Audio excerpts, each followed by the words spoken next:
देखिए, पहला अधिकार समानता का अधिकार है। इस समानता के अधिकार में 5 प्रकार की समानताएं दी गई हैं, अनुच्छेद 14 से लेकर 18 तक। देखिए, पहले समानता को समझते हैं, इक्वलिटी। देखिए, समानता को समझने से पहले असमानता को जान लेना जरूरी है। देखिए, असमानताएं 2 प्रकार की होती हैं, एक प्राकृतिक असमानता होती है, दूसरी कृत्रिम असमानता होती है। प्राकृतिक असमानता मीन्स प्रकृति ने जो असमानताएं पैदा की हैं, जैसे किसी को सुंदर बनाया है, किसी को कुरूप बना दिया है, किसी को गोरा बना दिया है, किसी को काला बना दिया है, ये प्राकृतिक असमानताएं। कुछ असमानता कृत्रिम होती हैं, मानव निर्मित होती हैं, जैसे धर्म, जाति, लिंग, जन्म स्थान, इसी प्रकार के आधार पर जो भेदभाव किए जाते हैं वो कृत्रिम असमानताएं हैं। तो यहां जो हमें समानता की बात करनी है, इन कृत्रिम असमानताओं को समाप्त करने की बात करनी है। जो प्राकृतिक असमानताएं हैं उससे कोई लेना देना नहीं है, क्योंकि उनमें हम हस्तक्षेप नहीं कर सकते, जो प्रकृति नहीं बना दी है। लेकिन जो मानव निर्मित असमानताएं हैं, उन मानव निर्मित असमानताओं को दूर करना है, समाप्त करना है। यही समानता का आधार है, यही समानता का आधार स्तंभ है। मीन्स धर्म, जाति, लिंग, जन्म स्थान, इसी प्रकार के जो भेदभाव बने गए उनका अंत हो जाना चाहिए। यही समानता है, मनुष्य मनुष्य में समानता है, यही मानवाधिकार है। प्रकृति ने किसी मनुष्य को अलग पैदा नहीं किया है, सभी मनुष्य समान हैं, सभी अपनी योग्यता के आधार पर आगे बढ़ सकते हैं। यही समानता का अधिकार है। इस समानता के अधिकार में पहली समानता अनुच्छेद 14 में है, विधि के समक्ष समता। अनुच्छेद 14 के अनुसार किसी भी व्यक्ति को विधि के समक्ष समता से या विधियों के समान संरक्षण से वंचित नहीं किया जाएगा। देखिए, किसी भी व्यक्ति आया है, जिसका मतलब यह है कि ये नागरिक अनागरिक दोनों को यह अधिकार प्राप्त है। इसमें 2 अवधारणाएं आई हैं, विधि के समक्ष समता और विधियों का समान संरक्षण। देखिए, विधि के समक्ष समता यानी इक्वलिटी बिफोर द लॉ, ये डाइसी के रूल ऑफ लॉ पर आधारित है, जिसके अनुसार कोई भी व्यक्ति विधि से ऊपर नहीं है, सभी व्यक्ति विधि के सामने समान हैं। ये डाइसी के रूल ऑफ लॉ पर आधारित है, इक्वलिटी बिफोर द लॉ। लेकिन जो न्याय की देवी होती है, उस न्याय की देवी की आंखों पर पट्टी बंधी होती है। क्या कारण है? क्योंकि उसके सामने जो खड़ा हुआ है वो केवल अपराधी है। उसको यह फर्क नहीं पड़ता कि वो सामने वाला कोई मंत्री है, विधायक है, नेता है, या कोई अफसर है, या कोई अमीर है, या कोई गरीब है, किसान है, इससे कुछ फर्क पड़ने वाला नहीं है। वो केवल जस्टिस करना है उसको। वो ये देखती है कि सामने खड़ा व्यक्ति केवल अपराधी है और उसे कुछ नहीं देखना, उसे केवल न्याय करना है। इसलिए न्याय की देवी पर आंखों पर पट्टी बंधी होती है। देखिए, दूसरी जो अवधारणा है इसमें विधियों का समान संरक्षण यानी equal protection of the laws, ये अमेरिकी संविधान से ली गई है। और जो पहली अवधारणा थी विधि के समक्ष समता, वो ब्रिटिश संविधान से ली गई थी, ये अमेरिकी संविधान से ली गई है। इसका मतलब है समान परिस्थितियों में समता का व्यवहार किया जाएगा। भारत में जैसे टैक्स है, जो अमीर लोग हैं उन पर अधिक टैक्स लगाया जाता है, गरीब लोग उन पर कम टैक्स लगाया जाता है, मध्यम वर्ग पर अलग टैक्स लगाया जाता है। तो ये टैक्स का वितरण कर दिया गया, लेकिन समान लोगों पर समान दर से टैक्स लगाया जाएगा। इसी को कहते हैं equal protection of the law. ये पॉजिटिव अवधारणा है, वो नेगेटिव अवधारणा थी, लेकिन दोनों का उद्देश्य एक है, वो है समान न्याय प्रदान करना। इस समता के नियम के कुछ अपवाद हैं। पहला अपवाद है कि विदेशी कूटनीतिज्ञों को न्यायालय की अधिकारिता से छूट प्राप्त होती है। देखिए, अंतरराष्ट्रीय विधि के अनुसार प्रत्येक देश में विदेशी कूटनीतिज्ञों को ये छूट प्राप्त होती है। दूसरा है अनुच्छेद 105 संसद सदस्यों को, अनुच्छेद 194 विधानमंडल के सदस्यों को। जो संसद और विधानमंडल है वहां पर जो उनके द्वारा बातें कही जा रही हैं उसके लिए किसी न्यायालय में कोई कार्रवाई नहीं की जा सकती। देखिए, संसद सदस्य या जो विधायक हैं उनको स्वतंत्रता पूर्वक कार्य करने के लिए इस प्रकार की छूट दी गई है। तीसरा है अनुच्छेद 361, राष्ट्रपति और राज्यपालों को छूट प्रदान की गई है। देखिए, राज्य प्रमुख है, राष्ट्रपति हमारे देश का प्रमुख है और राज्यपाल उस राज्य का प्रमुख होता है, तो उस हैसियत से उनको कुछ छूट प्रदान की गई है। देखिए, छूट 2 प्रकार की है। पहला तो ये अपने कर्तव्य पालन के लिए, जो उनका पद है, जैसे राष्ट्रपति अपने पद के लिए, राज्यपाल अपने पद के लिए जो कार्य करता है उन कार्यों के लिए किसी न्यायालय में उत्तरदायी नहीं है। दूसरा, व्यक्तिगत कार्यों के लिए इसमें जो व्यक्तिगत कार्य के लिए किसी भी प्रकार की पदावधि के दौरान दांडिक कार्रवाई नहीं की जा सकती। दांडिक कार्रवाई मीन्स गिरफ्तारी या कारावास का आदेश किसी भी न्यायालय द्वारा नहीं दिया जा सकता। दांडिक कार्रवाई नहीं की जा सकती, लेकिन सिविल कार्रवाई की जा सकती है। वो व्यक्तिगत हैसियत से जो कार्य किया गया है वो चाहे पद ग्रहण करने से पहले किया गया हो या पद के दौरान किया गया हो, तो सिविल कार्रवाई की जा सकती है, जिनमें अनुतोष की मांग की जाती है, क्षतिपूर्ति की मांग की जाती है, लेकिन दांडिक कार्रवाई नहीं की जा सकती है।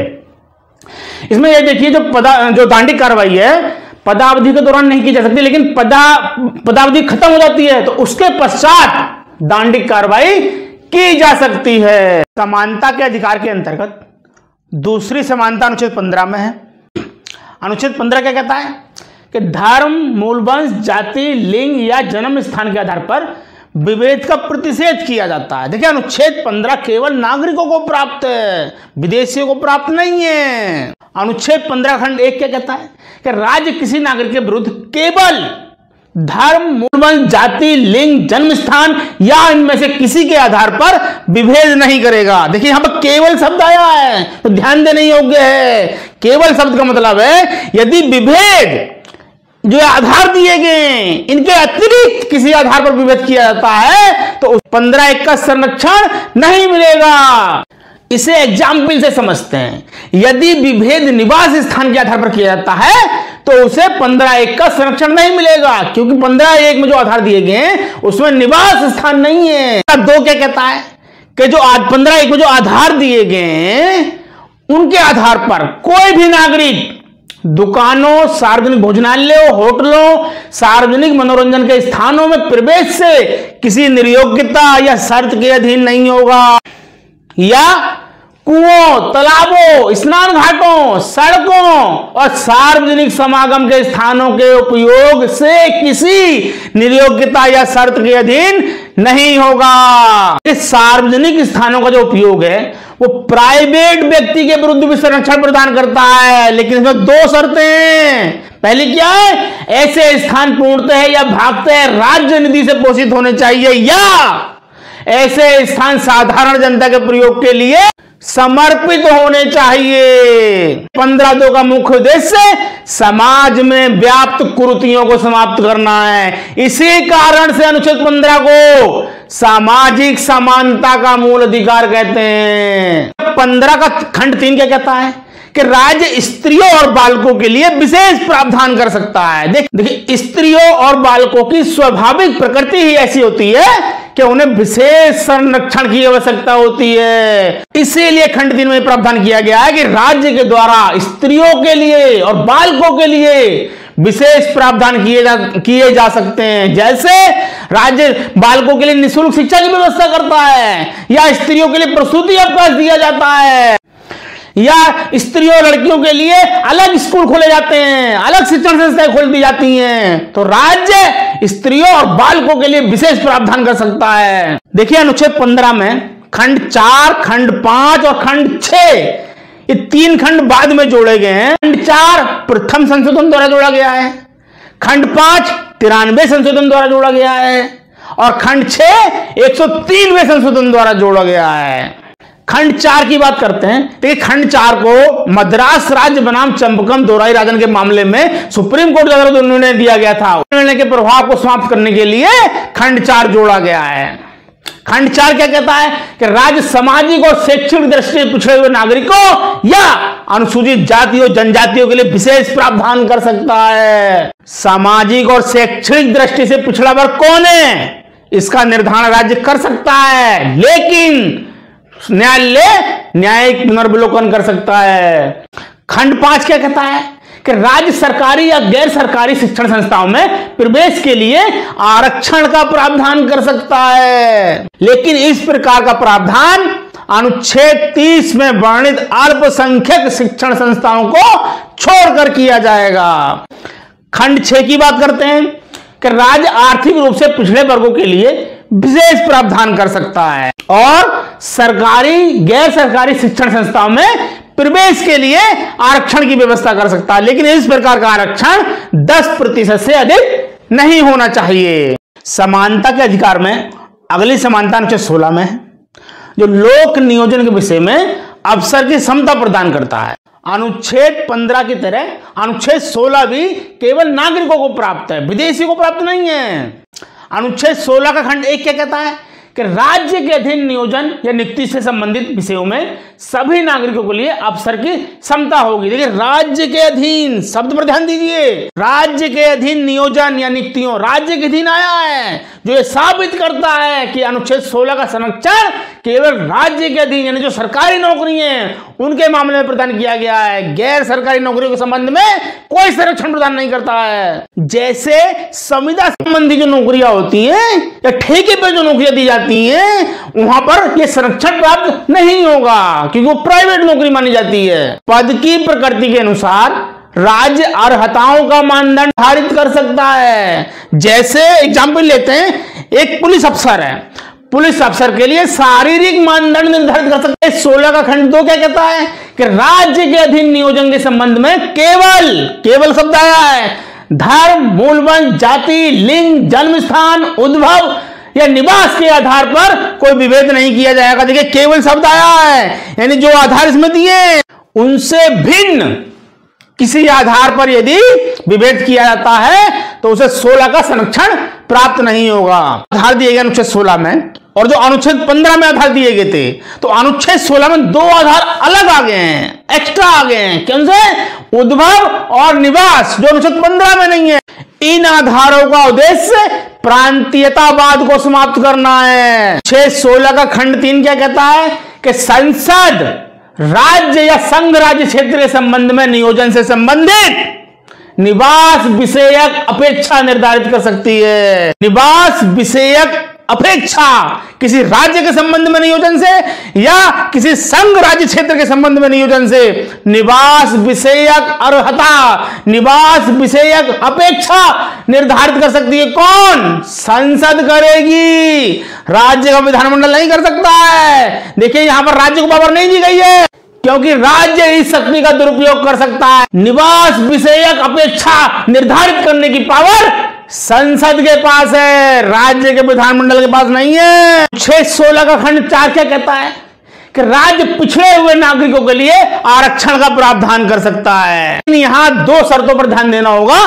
पहली क्या है कि नागरिक पिछड़े हुए होने चाहिए, दूसरी राज्य के अधीन सेवाओं में उनका पर्याप्त प्रतिनिधित्व ना हो। तो 2 शर्तें हैं, तभी आरक्षण का प्रावधान किया जा सकता है। पिछड़ा वर्ग शब्दावली की संविधान में कोई परिभाषा नहीं दी गई है। अनुच्छेद 340 में राष्ट्रपति को पावर दी गई है कि वह पिछड़े वर्गों की पहचान के लिए एक आयोग की स्थापना कर सकता है, लेकिन यह वर्गीकरण मनमाना नहीं होना चाहिए। न्यायालय इसकी जांच कर सकता है, न्यायिक पुनर्विलोकन कर सकता है। यहां पर मंडल आयोग के मामले का संक्षिप्त में जिक्र करेंगे। इंदिरा साहनी बनाम भारत संघ, इसे मंडल आयोग के मामले के नाम से जाना जाता है। इसमें सुप्रीम कोर्ट ने कुछ तथ्य निर्धारित किए, जैसे कि आरक्षण कार्यपालिका के आदेश से जारी किया जा सकता है। दूसरा, सुप्रीम कोर्ट ने ओबीसी के आरक्षण को सही ठहराया है। तीसरा, पिछड़ेपन का आधार जाति है, आर्थिक नहीं। चौथा, पिछड़े वर्ग में क्रीमी लेयर को निकालकर आरक्षण लागू किया जा सकता है और आरक्षण की अधिकतम सीमा 50% से अधिक नहीं होनी चाहिए। के खंड 5 के अनुसार राज्य किसी धार्मिक या सांप्रदायिक संस्थाओं के प्रबंध के लिए विशेष धर्म या संप्रदाय के मानने वाले लोगों की ही नियुक्ति का उपबंध कर सकता है। अनुच्छेद 16 में खंड 6 जोड़ा गया है, जो 103 में संशोधन द्वारा जोड़ा गया है। खंड 6 क्या कहता है कि आर्थिक रूप से पिछड़े वर्गों के लिए अधिकतम 10% आरक्षण का प्रावधान किया जा सकता है। अनुच्छेद 17 में अस्पृश्यता का अंत कर दिया गया है। अनुच्छेद 17 कहता है कि अस्पृश्यता का अंत किया जाता है और किसी भी रूप में इसका प्रयोग करना विधि के अनुसार दंडनीय अपराध होगा। देखिए, यहां पर विधि जो है संसद को पावर दी गई है। अनुच्छेद 35 ध्यान रखना, अनुच्छेद 35 संसद को, विधानमंडल को नहीं, राज्य के विधानमंडल को नहीं, संसद को यह पावर देता है कि मूल अधिकारों को प्रभावित करने के लिए वो विधि बना सकती है। तो इसीलिए अनुच्छेद 17 को प्रभावी करने के लिए संसद ने विधि बनाई है, सिविल अधिकार संरक्षण अधिनियम 1955, जिसके अनुसार अस्पृश्यता को दंडनीय अपराध घोषित किया गया है। देखिए, यह हिंदू धर्म प्रचलित प्रथा थी, तो छुआछूत बनाया जाता था, तो इस छुआछूत वाली प्रथा को अंत कर दिया गया है। इसका किसी भी रूप में प्रयोग नहीं किया जा सकता है, इसका किसी भी रूप में प्रयोग नहीं किया जाता। देखिए, राज्य तथा प्राइवेट व्यक्ति दोनों के विरुद्ध संरक्षण प्रदान करता है।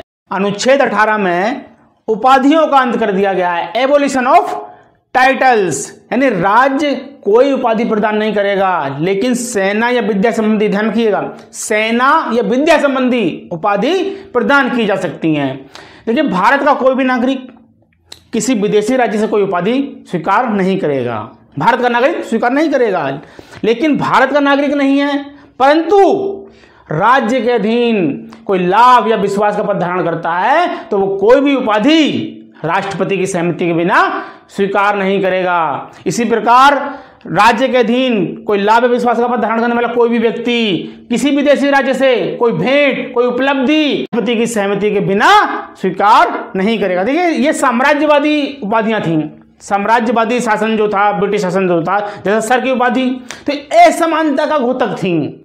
लेकिन भारतीय संविधान ने इस असमानता को समाप्त कर दिया गया। देखिए, 1954 में ये अलंकरण शुरू किए गए, भारत रत्न, पद्मश्री, पद्म विभूषण, तो ये अलंकरण को इनका विरोध किया गया कि ये अनुच्छेद 18 का विरोध करते हैं, अनुच्छेद 18 के उल्लंघन में है। लेकिन 1977 में जनता सरकार ने इनको समाप्त कर दिया, परंतु 1980 में जब इंदिरा सरकार आई तो पुनः इनको लागू कर दिया। सर्वोच्च न्यायालय ने यह कहा कि सामंतवादी उपाधियां नहीं है, लेकिन अगर ये उपाधि किसी व्यक्ति को प्रदान की जाती है तो इनका प्रयोग सामंतवादी उपाधि के रूप में नहीं करेगा, यानी अपने नाम के आगे पीछे इनका प्रयोग नहीं कर सकता। तो ये सामंतवादी उपाधियां नहीं है। देखिए, अनुच्छेद 18 का जो संरक्षण है वो राज्य के विरुद्ध संरक्षण प्राप्त है।